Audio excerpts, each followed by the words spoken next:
राधे राधे दोस्तों, आप सभी का हमारे श्रीजी चैनल में स्वागत है।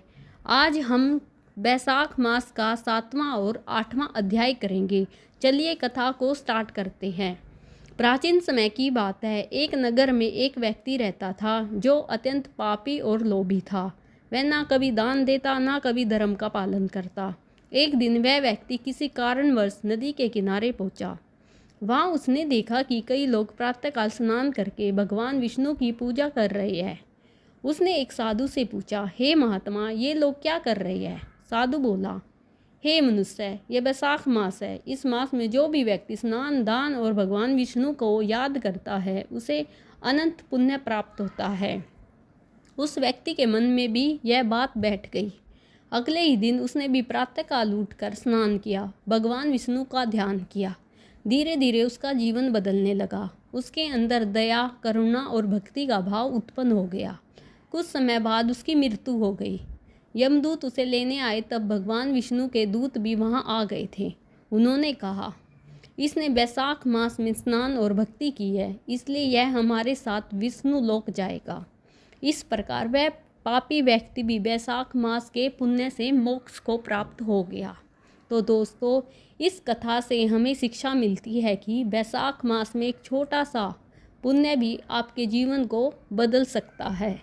भगवान विष्णु की भक्ति हर पाप समाप्त कर सकती है।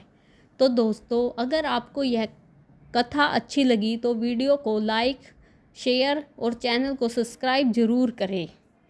अब करते हैं हम 8वां अध्याय की कथा। एक समय की बात है। एक ब्राह्मण गरीब था। उसके पास धन नहीं था। उसका मन बहुत पवित्र था। बैसाख मास आने पर उसने सोचा, मेरे पास दान देने के लिए कुछ नहीं, मैं क्या करूं?